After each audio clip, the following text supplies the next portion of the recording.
I'm driving maybe a bit too fast and smoking probably a few too many cigarettes. I love this part of the tale. The story can go anywhere from here. You know nothing until I go on, whoever I may be to you. Sometimes I wish the story would go anywhere else but here, and that I could be anyone else but me. But I'm not.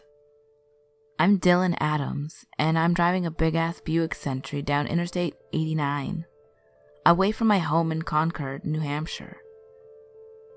I don't know why I left, or where I'm going, but there's a 9mm handgun in the seat beside me. To answer the first and most obvious question, yes, the gun is loaded. But to answer the second, less likely question, yes, the gun is loaded with silver bullets. No, I'm not hunting vampires or werewolves. I may not even be hunting at all.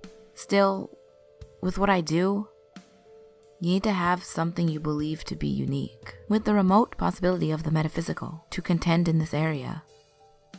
Keep in mind as you read this, stop every now and then, and remember the story can still go anywhere from here. It's important. I try to keep my eyes lowered, focusing on each white line between the lanes rushing at me and swooping under the hood of my car. I know that doesn't sound necessarily safe, it's actually not. However, in my case, it allows me to just focus on where I'm going rather than catching a glimpse of a pulverized car or truck, or of a corpse laid across the road. No, the world hasn't ended. The cars, the bodies, they're not actually there. But they were. There's something wrong with me, with my brain. There's a lot wrong, actually. ADD, schizophrenia, OCD, and at this point, definitely PTSD. And that's only to name a few pieces of baggage. I couldn't tell you how many doctors I've seen and how many different medications I've been on. When I was a child, I was considered a rarity. They told me I had a photographic memory and an overactive imagination. That was putting it lightly. I would see things from memories projected right in front of me as if I could touch them again. For example, I had this toy, an F-16 fighter jet. It was my favorite toy. Somehow, between moving from one home to another, it got lost. However, when I thought of it, and remembered it, and wanted to play with it, I would see it sitting wherever I looked next. The catch to that power was that the jet was never really there. I would go to grab it and my hand would just pass through it like a hologram. Typically, once the illusion was revealed, it would disappear. It wasn't always fond memories that would re-emerge into reality, but the deep, dark fears that imprinted themselves into my subconscious. Things I saw on television or instances from nightmares I had would suddenly and without warning become very visible, very real. At the precise instant my brain pulled them into consciousness, the images or projections would appear before my mind had the time to recognize that they weren't necessarily real. Time passed, and my condition seemed to recede. The doctors told my mother this would happen. We were both relieved. Finally, the night terrors and random panic attacks would finally end. But that's not where my story went. No. Whatever functional error in my brain was causing the eidetic projections to appear never went away. It only changed. Suddenly, it wasn't just my memories I was conjuring. Eventually, it wasn't memories at all. For example, right now, I'm passing mile marker 28, and as I glance up to look at the sign, I can see in my peripheral vision that someone is in the seat next to me. I know better than to look to see who, or what, is there. You see, as I have matured from a child into an adult, so has my condition matured from a brain dysfunction into something much more complicated. Acknowledging the being next to me would trigger it to be something more than just a projection, something tangible and lethal. Without any reason I could offer you, I flip my directional and begin to pull off exit 12A, leading into a town called George's Mills. From there, I take off to sunup. I then fish another cigarette out of my rapidly diminishing pack and slide it between my lips. Wherever I'm going, I'm almost there. The road is mostly pitch black. Above me, dark clouds elude any light the moon could offer, leaving me alone in a murk of shadows. Understand that for me, there's no such thing as pitch black. Images of all kinds, beauties and horrors come pouring out. Each new image overlaps the last, and I have to shut my eyes and will them to be gone. It works less often all the time. I pass by Otter Pond. Don't ask me how I know where I am or what anything is called. While I go by, I look over and see the figure standing on the other side of the guardrail. As I approach, the headlights reveal it to be a woman in a nightgown, with long, scraggly hair and blackened hands. Her eyes were gone, leaving large vacant sockets to stare back with. I don't slow down, but accelerate instead. Just as I'm about to pass by her, I see her whirl in my direction. I hear her scream with rage. I pass by and I don't look back. But I know, she's running after me with everything she has. She won't catch me. She's probably already gone. If I remind myself that I've seen her before, that she's just a projection of my memory, she'll vanish into thin air. But if I were to doubt myself, however, and look in the rearview mirror to check, she would be in the back seat behind me. She would be very real. She would probably kill me before I can grab the pistol in the seat next to me. That's why I don't keep any mirrors around. The projections tend to be stronger because of the innate anxiety people have towards reflections. When it comes to the game I play, my convictions have to be solid. I can't doubt what I know is real or not. And I can't let fear fuel that doubt. That's not always easy for me. Now you might be starting to understand silver bullets. If I believe in or imagine them working, they will. These conditions only work here and there, but I've been able to test that one so far. The actual town of Sunape is dimly lit against the night's darkness. As I drive through the town, I can see silhouettes in nearly every lit window. Figures standing, watching me pass. Who knows which of them are actually there? I can't guarantee that every one of them is a projection. You see, the most recent and dangerous side effect of my condition is that I can see the impossible. My own mental projections are already maddening. However, my damaged mind has given me the ability to see things that shouldn't exist. There are monsters, true monsters in this world. And they hide behind the lens of reality like an invisible radio signal, simply waiting for the reception to make themselves known. Consider the opposite of colorblindness, where instead of being able to see existing shades of color, I can see shades of color that no one else has ever seen. I can't say if what I see is the supernatural or extra-dimensional or whatever one could explain them. All I know is that some of the things I see are more real than others. In fact, some of them are things I've never encountered or imagined in my life. They don't come from my head. These are the enemy. They know that I see them, and they hunt me for it. Or maybe they need me to see them to become real in this world.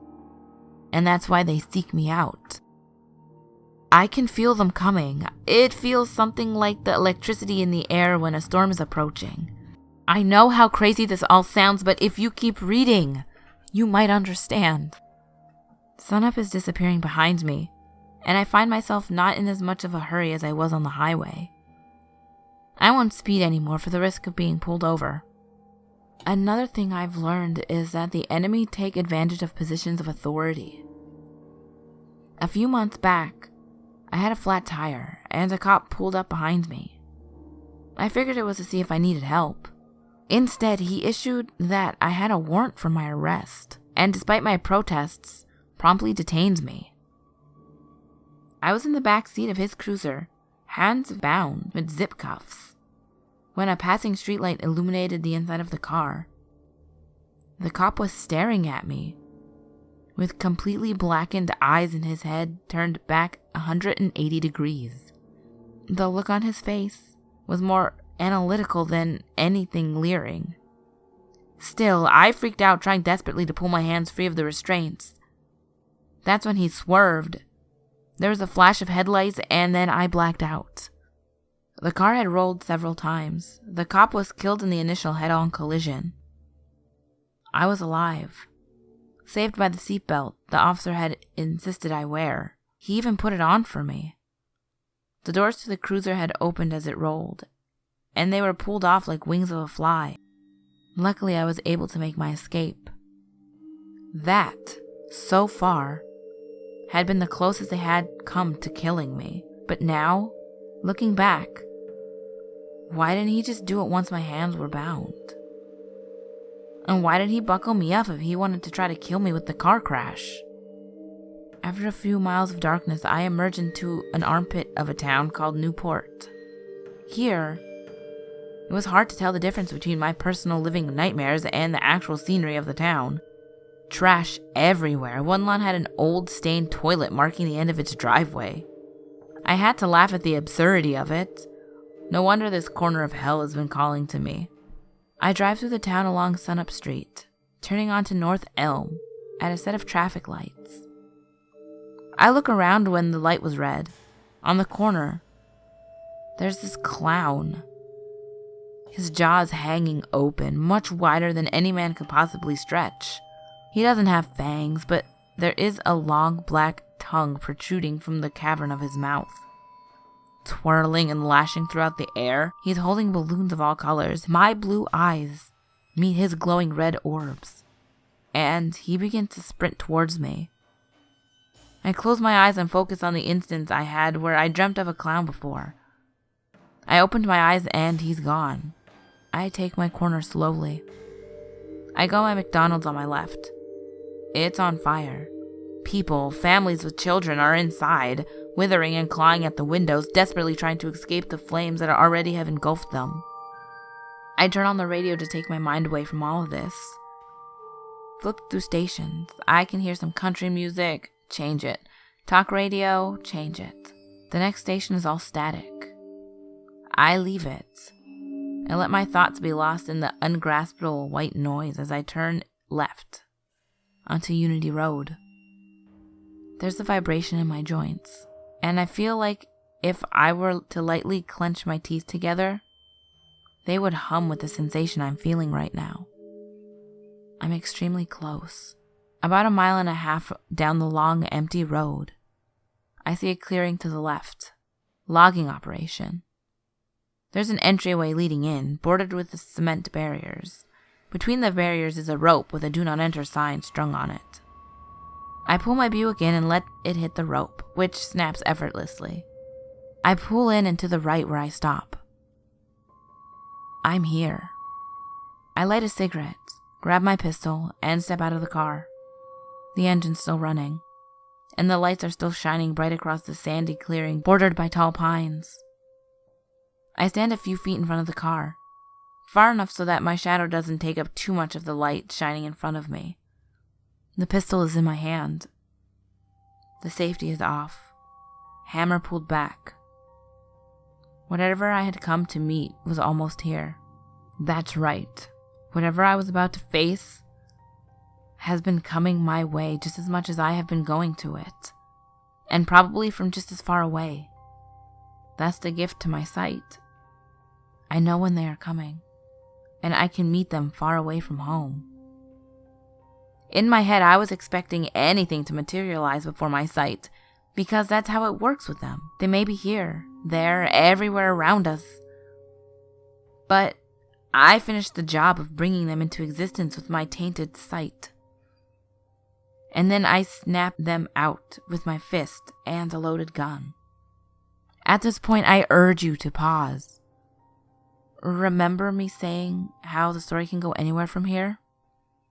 By now, I've limited the numbers of avenues it could take, but in this moment, as I am waiting for whatever dark horror will appear in front of me, anything could still happen. The same goes with what comes after it arrives. I have to be ready for anything. "Hi, Dylan," a voice behind me chirped. I whirl around, stunned that someone had gotten the drop on me. Behind me, like literally right behind me, is a small girl, probably 8 years old. She's blonde with a pink sweatshirt and tiny jeans on. "What the fuck?" I shouted. I didn't make you." The girl giggled with an insidious little sound and said, "Do you really think you've made any of us? What if we made you?" As she asks her question, she smiles to reveal a mouthful of jagged, metallic teeth. Her arms stretch out to her sides, and I hear her bones cracking. I don't think. Instead, I begin to raise the pistol to point towards her smiling, innocent little face. Then I blink, just once. It takes an average of 300 milliseconds for a human eye to blink. My eyes were closed for that tiny, minuscule amount of time, and when they opened, I saw a monster, pale, hairless, and naked with reptilian eyes and sharp fangs, flying through the air towards me. The pistol never lines up, and I don't fire. The little she-beast hits me like a freight train, and I fly backwards through the air, landing hard on my back and shoulders. The gun falls out of my hand, landing somewhere nearby.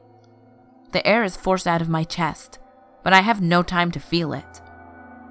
As fast as she changed, she is on top of me, screeching like a pair of fighting wild cats.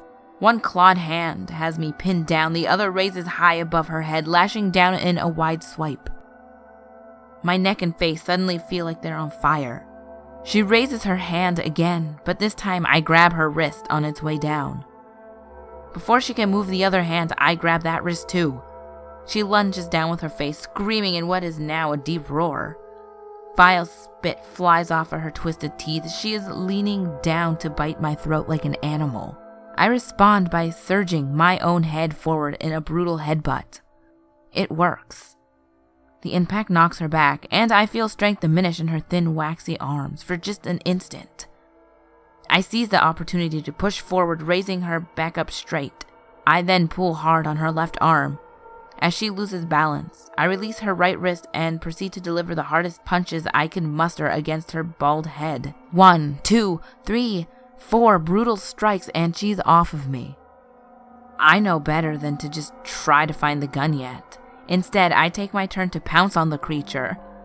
The second I'm on her, she begins to roar, and when I say roar, I mean it was an ear-piercing, deafening howl, something impossible. I feel as though my head might explode at any second. The maddening scream, coupled with the pain of headbutting her, almost makes me black out. But I fight through it. One blow after another, I beat upon her face. Dark, putrid blood coats my hands as bone and sinew clash. Wet, meaty, squishing noises begin to overcome the volume of her defensive howl. I raise my fist up high, and with everything I have, bring it straight down into her face.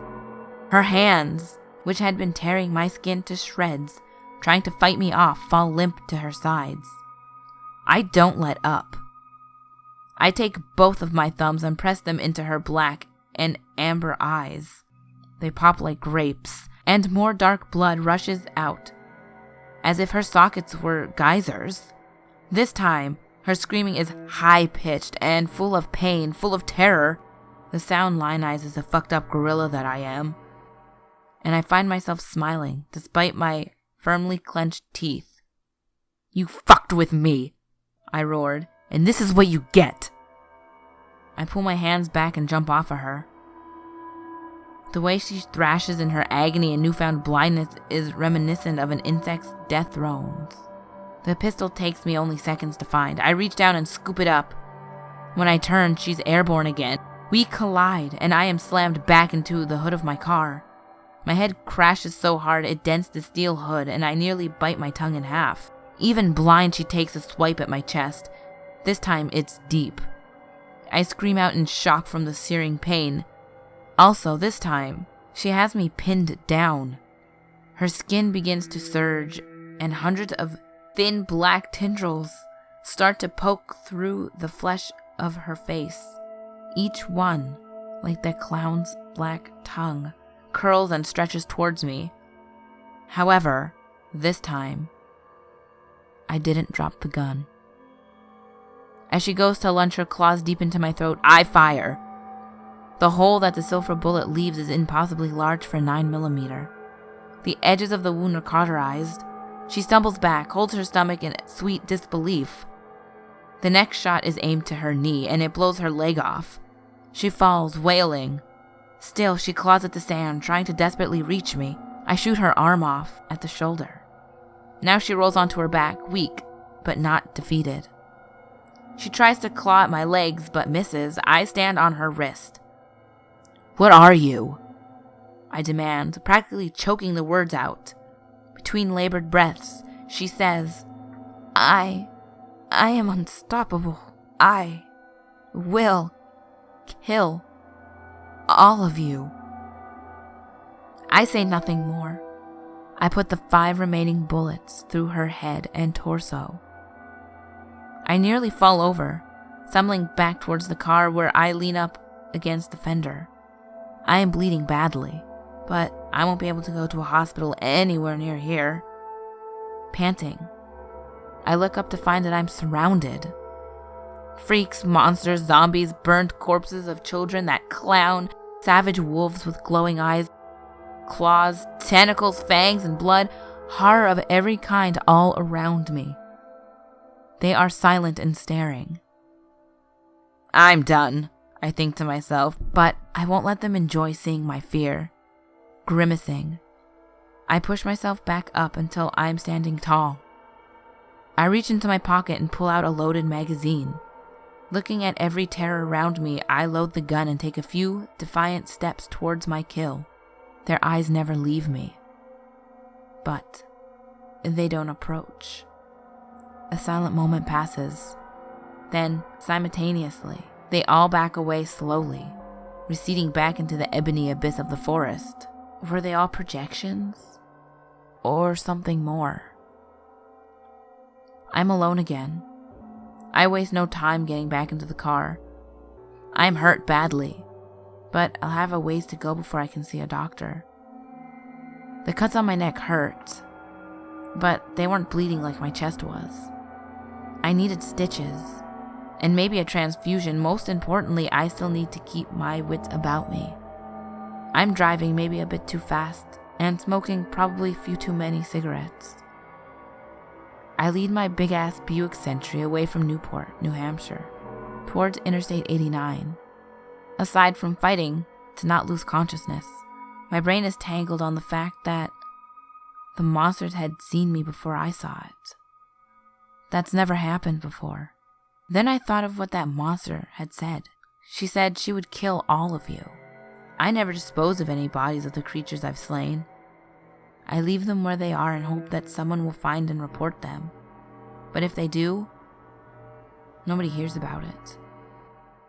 The enemy doesn't come from my imagination, but somewhere else. Somehow they become tangible through my vision. Now I wonder if it's that exclusive. Could someone else have conjured that little girl? I won't pretend to understand any of this, or hope that you will. I need to find a hospital. Afterwards, a computer.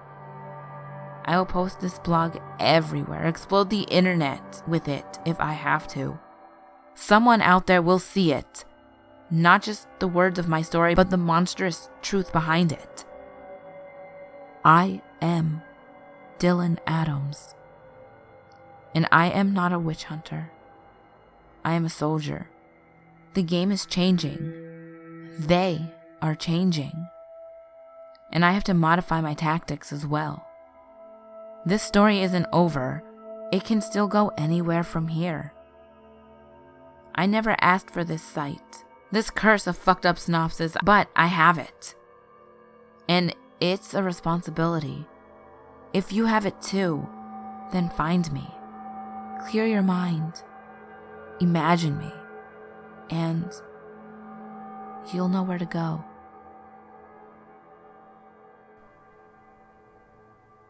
I hope you ghouls enjoyed this long creepypasta.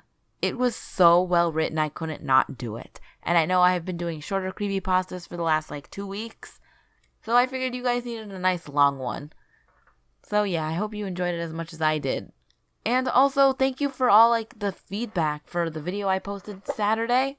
The Level Up unboxing. You guys are so nice. I was really, really nervous to upload it, actually. Because I know this is a mainly horror-related channel. And I was like, ugh, why I'm putting an unboxing up. But, you ghouls are my friends. And I thought, maybe, hey, it'd be fun to open this box with you guys. Because,